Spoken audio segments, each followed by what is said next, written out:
বাংলাদেশ কৃষি গবেষণা ইনস্টিটিউট আয়োজিত কৃষি প্রযুক্তি ভাবনার ট্যালেন্ট হান্ট প্রতিযোগিতা অনুষ্ঠিত হয়েছে ইসলামিক ইউনিভার্সিটি অব টেকনোলজিতে। এতে অংশগ্রহণ করেন শিক্ষার্থীদের ৮টি গ্রুপ। যাচাই বাছাই শেষে নির্বাচিত ৩টি উদ্ভাবনী আইডিয়াকে পুরস্কৃত করা হয়। আয়োজনের মিডিয়া পার্টনার ছিল চ্যানেল 24।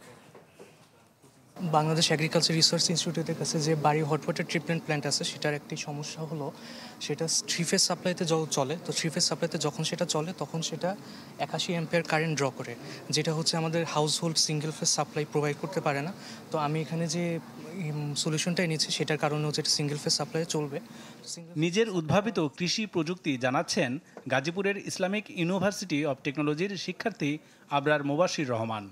তো এটা খরচ খুবই কম, 15 থেকে 20,000 টাকার একটি মডিফিকেশন, যেটাকে আরও কমায় আনা যাবে। গেল রোববার ক্যাম্পাস অডিটোরিয়ামে এমন 8টি কৃষি প্রযুক্তির চিন্তা নিয়ে বাংলাদেশ কৃষি গবেষণা ইনস্টিটিউট আয়োজিত ট্যালেন্ট হান্ট প্রতিযোগিতায় অংশগ্রহণ করেছেন বিশ্ববিদ্যালয়ের শিক্ষার্থীদের 8টি গ্রুপ। সোলার প্যানেল আছে, এখানে আমরা একটা ক্যামেরা দিয়ে আমাদের লিফ ডিজিজ, তারপরে যে গাছের বিভিন্ন ধরনের রোগ হয় তো সেগুলো আমরা ডিটেক্ট করতে পারছি। আমাদের কখন ইরিগেশন লাগবে, মানে পানি সাপ্লাই দিতে হবে, সেটা আমরা সয়েল সেন্সরের মাধ্যমে ডিটেক্ট করতে পারছি। আমাদের ডিভাইস নিজেই মাটিতে ডিটেক্ট করবে আসলে কতটুকু আপনার সোডিয়াম আছে এবং সেটা ক্যালকুলেট করে তারাই সেই ডিভাইস হচ্ছে সেই পরিমাণ জিঙ্ক স্প্রে করবে যাতে আপনার মাটিটা সেই লবণাক্ততা মুক্ত হয়ে যায়। আয়োজকরা জানান, ফসল উৎপাদন লাভজনক করতে কৃষির যন্ত্রকৌশল উন্নয়নে নেয়া এই প্রকল্পের আওতায় তারা 15টি বিশ্ববিদ্যালয় থেকে উদ্ভাবনী ভাবনা সংগ্রহ করবেন। নির্বাচিত 45টি আইডিয়া নিয়ে অনুষ্ঠিত হবে ফাইনাল প্রতিযোগিতা। মূলত আমাদের এই এক্সিস্টিং মেকানাইজেশনকে আরও মডার্নাইজেশন করার জন্য, যেগুলো আমরা আইওটি, সেন্সর, মেশিন লার্নিং বলি, এই বিষয়গুলো অ্যাড করার তারা চেষ্টা করেছেন।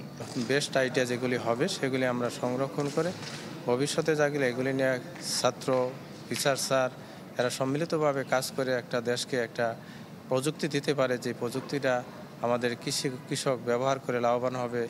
কৃষি গবেষণা ইনস্টিটিউটের এই উদ্যোগকে সাধুবাদ জানালেন বিশ্ববিদ্যালয়ের উপাচার্য। ওআইসির একটা স্পেশালাইজড একটা ইনস্টিটিউট আছে IOFS, এটা কাজাখস্তানে।